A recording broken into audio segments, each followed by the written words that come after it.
J'ai pris des champis tout seul dans la nature et ça a bien changé ma perception de la réalité. Pendant ce trip, j'ai en quelque sorte ouvert une porte sur des concepts qui me dépassent. J'ai emmené mon esprit dans des endroits que vraiment je ne connaissais pas et je me suis fait bien dépasser par l'expérience. Et ça fait maintenant quelques jours que j'essaie juste de mettre des mots sur ce que j'ai vu. Donc cette vidéo, je la fais avant tout pour moi. Comme dit, pour réussir à clarifier ce que j'ai vu et comprendre comment vivre avec ça. Je n'encourage évidemment personne à consommer quoi que ce soit. Mon but, c'est pas du tout d'insister, c'est juste de transmettre. Ce que j'ai partagé ici, c'est sûrement pas fait pour tout le monde. Donc si à un moment de la vidéo, tu sens que t'as pas besoin de comprendre ça, arrête la vidéo, vraiment. Si au contraire, tu sens que ça t'appelle, essaie juste d'écouter ça avec l'esprit ouvert. Reste observateur de ce qui se passe à l'intérieur de toi pendant la vidéo. Parce que ton mental va essayer de commenter, de classer, de filtrer un peu ce que je te dis. Et si tu laisses trop prendre le contrôle, tu risques de passer à côté d'une bonne partie du message. On peut commencer.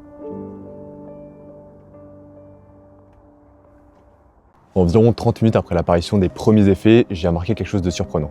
Mon esprit pouvait s'étendre beaucoup plus que d'habitude. Comme si d'un coup j'avais accès à beaucoup plus d'options à chaque instant. Moins de filtres, moins de limites. Si par exemple tu es en train de marcher et que tu arrives à une intersection, tu as généralement une petite poignée d'options qui te viennent en tête. Prendre à gauche, prendre à droite, éventuellement faire une pause. Mais sous Champy, le nombre d'options est décuplé. Tu as évidemment toujours les options prendre à gauche, prendre à droite et faire une pause qui te viennent à l'esprit. Mais en plus de ça, tu te rends compte que tu peux tenter de faire un salto arrière, envoyer un message à ta grand-mère, te coucher par terre et faire une sieste. Ton éventail des possibles devient beaucoup plus large. Et à ce moment-là, je me suis rendu compte de 3 choses. Premièrement, on prend des décisions absolument à chaque instant. Deuxièmement, pour chacune de ces décisions, on a une infinité d'options possibles. Et troisièmement, l'écrasante majorité du temps, on prend ces décisions inconsciemment. Et ça nous amène forcément à la question, si c'est pas moi qui décide consciemment, alors qui le fait? Et surtout, comment est-ce qu'il choisit?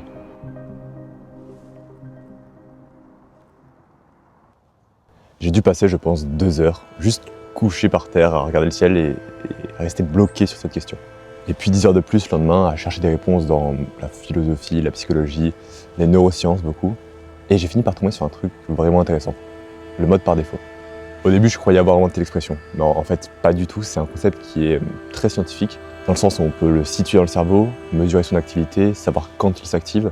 Et apparemment, même quand tu es au repos, c'est plus de 80% de l'énergie de ton cerveau qui part là-dedans. Et ce que ça implique, c'est assez effrayant. L'écrasante majorité du temps, on ne fait que répondre à des stimuli par des réponses enregistrées. Nos peurs, nos habitudes, nos désirs, etc. Et le mental arrive après pour construire une histoire, pour que tout reste cohérent, pour donner un sens, et pour que tu aies l'impression de prendre des décisions. Gurdjieff, par exemple, disait « L'homme est une machine, tout ce qu'il fait, il le fait mécaniquement. » Et quand tu réalises ça, tu as une sorte de vertige. Parce que si tout ce que tu fais est automatique, qu'est-ce qui reste de toi là-dedans? Tu continues à vivre, à parler, à rire, à décider, mais qui décide vraiment? Est-ce que c'est toi ou juste un programme à l'intérieur de toi? Et surtout, quelle est la volonté de ce programme? Le mode par défaut, c'est un mécanisme de survie. Il veut économiser ton énergie, te garder en sécurité. Son but, c'est juste que ton personnage reste en place. Donc pour ça, forcément, il va fuir le vide, l'incertitude, le chaos, l'incohérence. Et comme beaucoup de choses, à force de vouloir te protéger, il te limite, il t'enferme en quelque sorte. Et là, tu te dis peut-être, non, ça ne s'applique pas à moi.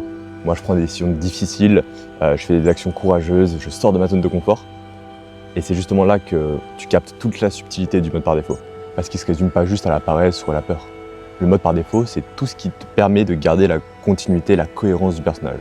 C'est ton besoin d'identité, de stabilité.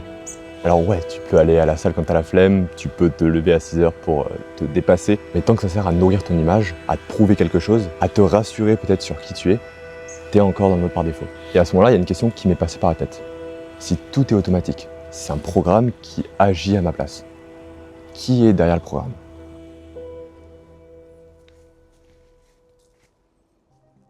Le piège, c'est de voir ce programme comme une seule entité avec un plan précis. En réalité, il fonctionne par alternance de jeux.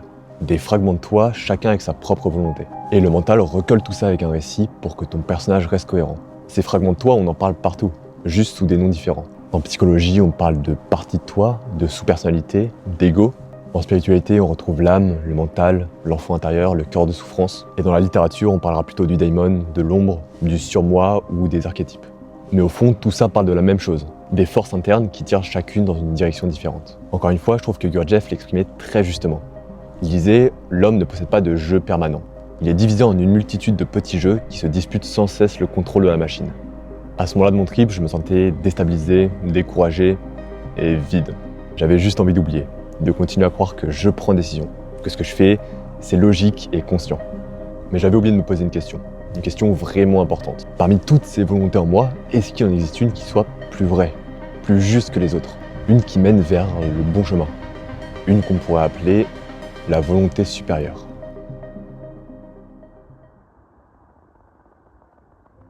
Cette question, beaucoup de grands esprits se la sont posés avant moi, et chacun y a répondu à sa manière. Pour Spinoza, la volonté supérieure, ce ne serait pas quelque chose d'extérieur, mais plus un alignement intérieur. Une cohérence entre ce que tu penses, ressens et fais. C'est le moment où tu ne forces plus pour suivre pleinement la volonté qui va dans le même sens que la vie. Et cette quête d'unité que Spinoza voyait dans la nature, Jung la voyait dans l'homme. Pour lui, la volonté supérieure n'est pas une nouvelle voie à écouter, mais le mouvement naturel de la psyché qui cherche à s'unifier. C'est le moment où tous les jeux intérieurs s'accordent autour du soi.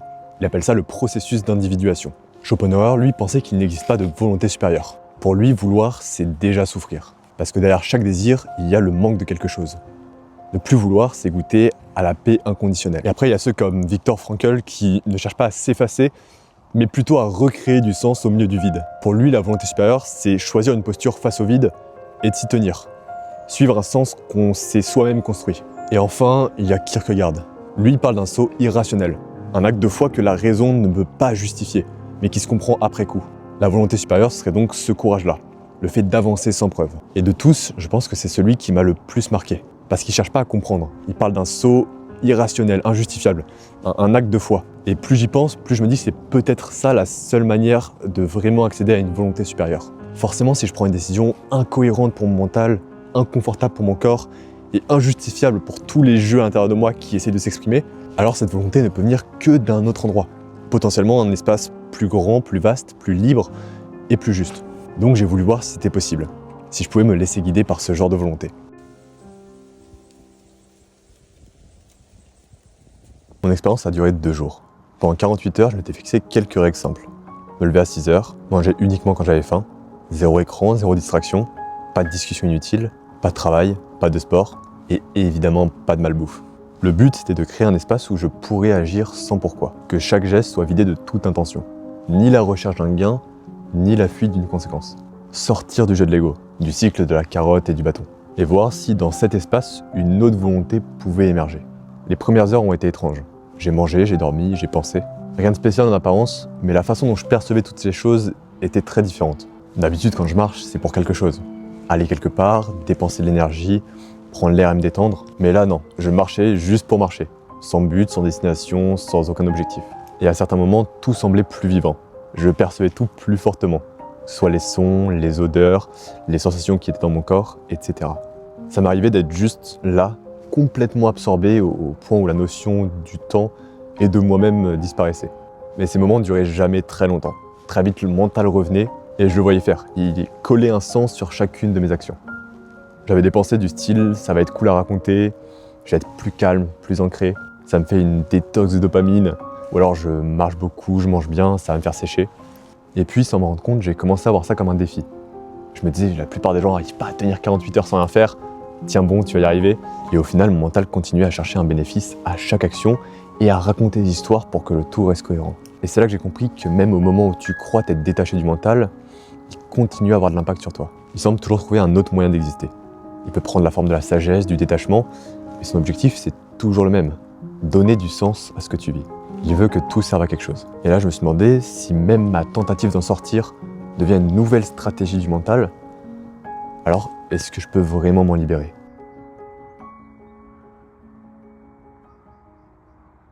Et plus j'y pensais, plus tout semblait déjà écrit.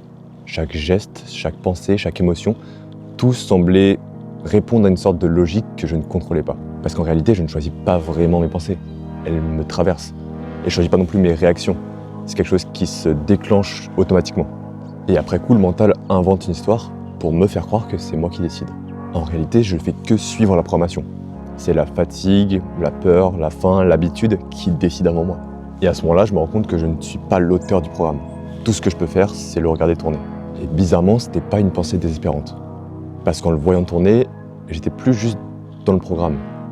Je devenais aussi celui qui regarde.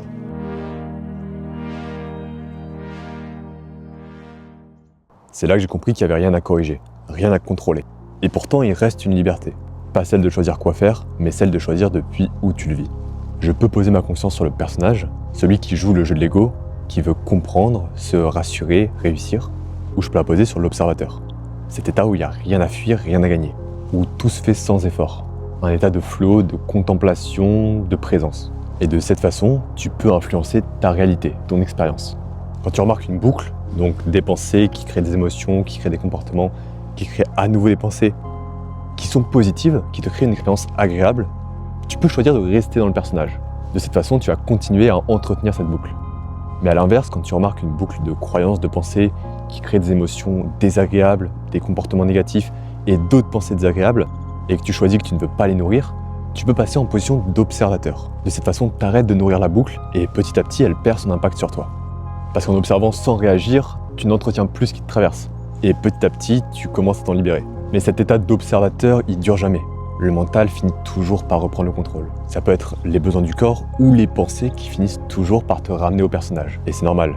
La liberté, c'est pas de rester constamment dans cet état, mais plutôt de remarquer quand t'en sors. Tu ne contrôles ni les pensées, ni les émotions, ni les sensations qui te traversent. Mais tu peux décider où tu poses ton attention, sur le programme ou sur ce qui le regarde. Comme disait Schopenhauer, l'homme peut faire ce qu'il veut, mais il ne peut pas vouloir ce qu'il veut. Et c'est peut-être ça notre seule vraie liberté. Pas celle de changer ce que le programme veut, mais celle de décider le point de vue depuis lequel on le voit agir. Tu peux laisser ton attention se faire happer par le mental, ou la ramener vers quelque chose de plus simple, plus vaste et plus silencieux. Et quand tu vois ça, tu remarques à quel point on passe tout notre temps à nourrir le mental, à vouloir tout comprendre, tout rentabiliser, tout contrôler. Mais vivre toute notre existence comme des machines à rendement, c'est passer à côté d'une partie énorme du spectre de l'expérience humaine.